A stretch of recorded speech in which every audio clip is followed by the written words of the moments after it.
I know I don't talk to you as often as I should. I've been a little too focused on myself for far too long. I don't even know where to begin.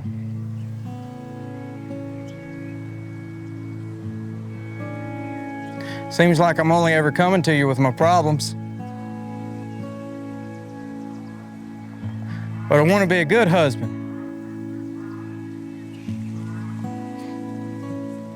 I'm willing to get my hands dirty, to sacrifice part of me for her.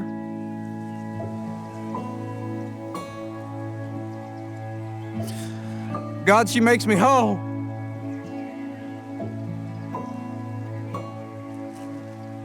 I don't want to lose her. I can't lose her.